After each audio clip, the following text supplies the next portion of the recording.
বিকেলে চায়ের সাথে যদি আপনারা এরকম একটা নাস্তা বানিয়ে নিতে পারেন তাহলে দেখবেন খেয়ে সবাই শুধু আপনার প্রশংসাই করবে। তো আসসালামু আলাইকুম, কেমন আছেন সবাই? আশা করছি সবাই ভালো আছেন। আমরাও আল্লাহর রহমতে ভালো আছি। তো আজকে আমি এমনই একটা নাস্তা তৈরি করেছি, আর যে নাস্তাটা তৈরি করতে খুব বেশি কিছুর প্রয়োজন হয় না। দেখা যায় হাতের কাছে যেগুলো আছে সেগুলো দিয়ে কিন্তু এই নাস্তাটা তৈরি করা যায়। তো এর জন্য আমি নিয়েছি কতগুলো আলু আর ডিম সেদ্ধ করে। আমি একটা ডিমই এখানে সেদ্ধ করে নিয়েছি। আর নিয়েছি বিস্কিটের গুঁড়া, আর এখানে আছে কাঁচামরিচ, পেঁয়াজ আর ধনেপাতা কুচি। তো এবার আমি একটি গ্রেটারের সাহায্যে আলুগুলোকে খুব সুন্দর করে গ্রেট করে নিব। আপনারা চাইলে কিন্তু এটা হাতেও ম্যাশ করে নিতে পারবেন। তো আলুগুলো খুব সুন্দর করে সেদ্ধ করে নেবেন যেন এটা শক্ত ভাবটা না থাকে, আর গরম গরম অবস্থাতে আপনারা এটাকে ম্যাশ করে নেবেন এভাবে। তো আমার আলুগুলো গ্রেট করা হয়ে গেছে। এবার আমি ডিমটাকেও এটার সাহায্যে গ্রেট করে নিচ্ছি। আর এই চপটা আপনারা মানে নাস্তায় কেন, আপনারা পোলাও বা গরম গরম ভাতের সাথেও খেতে পারবেন। এটা আমার কাছে খুবই পছন্দের একটা খাবার। আমি এই জন্য মাঝে মাঝেই কিন্তু এটা বানাই, আর বাচ্চারা তো অসম্ভব পছন্দ করে, আর দেখতেও এতটা লোভনীয় হয়, মানে বাচ্চারাও খুব মজা করে এটা খেয়ে ফেলে। তো এবার আমি এর মধ্যে অন্যান্য সব উপকরণগুলো একসাথে ভালোভাবে মিশিয়ে নিচ্ছি। এখানে আমি পেঁয়াজ কুচি আর কাঁচামরিচ কুচি দিচ্ছি, আর বাচ্চারা যদি খায় তাহলে কাঁচামরিচ কুচি পরিমাণটা একটু বুঝে দিবেন, কারণ বাচ্চারা তো খুব বেশি ঝাল খেতে পারে না। এরপর দিব ধনিয়া পাতা, এরপর আমি পরিমাণ মতো লবণ আর ভাজা জিরে গুঁড়া দিব আধা চা চামচ পরিমাণ। এছাড়া আমি তেমন কোনো মশলা এতে ব্যবহার করছি না, আপনারা চাইলে আরও অন্যান্য মশলা অ্যাড করতে পারবেন, কিন্তু আমার মনে হয় এই মশলাগুলো দিয়ে এই চপটা বেশি মজা হয় খেতে।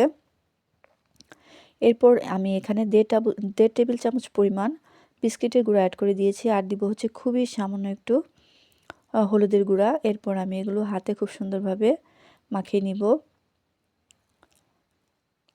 তো হাত দিয়ে মাখানোর সময় আপনারা চাইলে একটু তেল ব্যবহার করতে পারবেন, কারণ তেলটা দিলে হাতের সাথে লেগে যাবে না। তো আমি এবার সবগুলোকে চপের আকৃতি করে নিব। তো দেখেন আমার সবগুলো চপ আকারে আমি করে নিয়েছি। এবার আমি বিস্কিটের গুঁড়ার মধ্যে একটু কোট করে নিব। এরপর আমি আধা ঘন্টার জন্য এটাকে নর্মাল ফ্রিজে রেখে দিব। তো আপনারা চেষ্টা করবেন এটাকে একটু কোট করে নেওয়ার, প্রথমে এভাবে, পরে ভাজার সময় আমি আরেকবার এটাকে কোট করে নিব।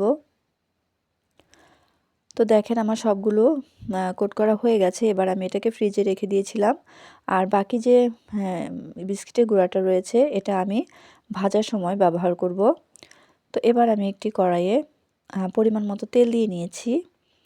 এরপর আমি চপগুলোকে এর মধ্যে দিয়ে দিব, আর দ্বিতীয়বার কোট করাটা আমি পরে দেখাচ্ছি। আর এগুলোকে খুব সাবধানে আপনারা প্রথমে উল্টে দিবেন, কারণ প্রথম অবস্থায় একটু নরম থাকে, যার কারণে খুব সাবধানে উল্টাতে হবে। আর চুলার আঁচটা খুব স্বাভাবিকে রাখবেন, কারণ বেশি তাপ হলে কিন্তু এটা বিস্কিটের গুঁড়াটা পুড়ে যেতে পারে।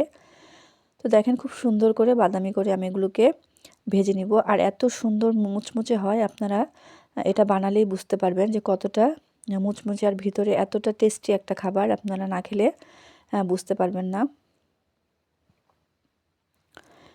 তো দেখতেই পাচ্ছেন আমি একটা ডিম ফেটিয়ে নিয়েছি। এরপর ডিমের মধ্যে প্রথমে আলুর চপটা গড়িয়ে তারপর বিস্কিটের গুঁড়ার মধ্যে দিয়ে আমি একটা একটা করে দিয়ে দিব। তো এই পর্যায়ে আমার ভাজা হয়ে গেছে, আমি এটা তুলে নিব। আর আমি সবগুলো আজকে ভাজবো না, কারণ আমি সবগুলো আমার ভাজার কোনো দরকার নেই আজকে, যার কারণে আমি বাকিগুলো ডিপে রেখে দিব প্রথম কোট করেছিলাম সেই অবস্থাতেই। তো আপনারা চাইলে কিন্তু এরকম মজাদার খাবারটা খুব সহজেই বানিয়ে নিতে পারেন বাসায়, এবং সবাই খুব মজা করে খাবে। তো ভালো থাকবেন সবাই, আল্লাহ হাফেজ।